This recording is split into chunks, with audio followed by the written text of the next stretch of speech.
السلام عليكم. طبعا عارفين مع دخول الشتاء والشتاء عامة يعني بنحب حاجة نشربها سخنة عشان تدفينا. طبعا شفتوا المعلومة الفظيعة دي؟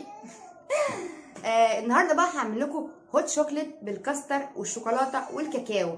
هيخليكم بقى عندكم طاقة كبيرة جدا، وطبعا هيخسسكم جدا جدا جدا. تعالوا بقى يلا بينا نشوف الطريقة، استنوني.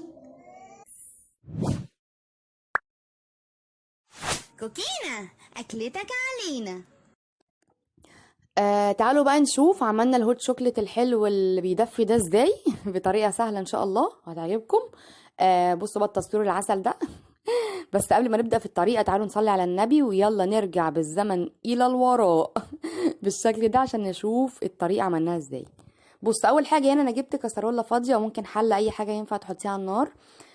وجبت اول مكون معايا كوبايه لبن. انا طبعا هعمل كوبايه الواحده على قدي، ماليش دعوه بحد انا. ماشي. ممكن تضاعفي الكميه. تاني مكون 2 معلقه صغيره من السكر، وطبعا السكر برضو حسب الرغبه، عايزينه اقل او اكتر براحتكم. هنا بقى بصوا انا حطيت هنا كاستر بالفانيليا، جبت كاستر بالفانيليا، ممكن تستبدليه بنشا. بس لو حطيته نشا حطوا باكو فانيليا مش صغير العادي ده، تمام. هحط هنا معلقه صغيره كاستر، وممكن لو حطيته نشا تحطوا نص معلقه عشان ممكن النشا بيبقى اتقل شويه، وبرده حسب السمك اللي انتوا عايزينه. وهنا حطيت معلقه صغيره من الكاكاو الخام، ممكن لو حطيته نسكويك او اي حاجه كاكاو محلى ما تحطوش سكر، او برده حسب الرغبه. هنا بقى جبت شوكولاته خام اسمها سما. ممكن تحطوا كادبوري او اي حاجه، اي نوع شوكولاته. هحط بس مكعب واحد، وممكن ما تحطوش خالص، بس على فكره برضو بتعمل يعني تيست حلو او اضافه حلوه جدا. هنقلب بقى كل ده على البارد لحد بس لما يدوبوا بس مع بعض، مش طبعا يعني مش اسمه ايه. يعني لحد لما نحطهم على النار. هحطهم بقى على النار بالشكل ده وهفضل اقلب فيهم، ومتقلقوش يا جماعه الشوكولاته هتسيح. ممكن تقطعوها لو براحتكم، بس هي هتتبخر كده كده وتسيح اهو.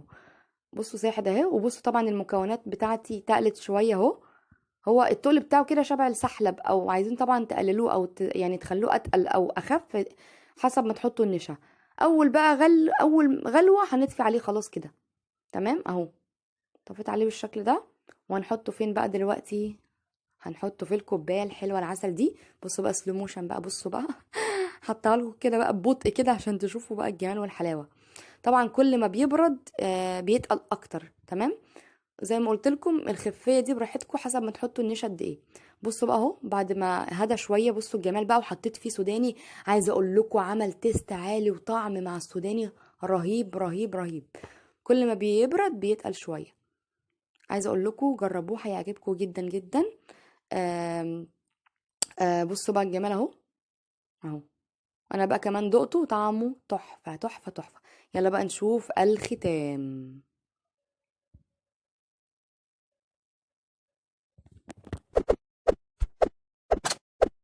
يا رب تكون الوصفة عجبتكم. واكون كنت خفيفة على قلبكم كالعادة كالعادة كالعادة.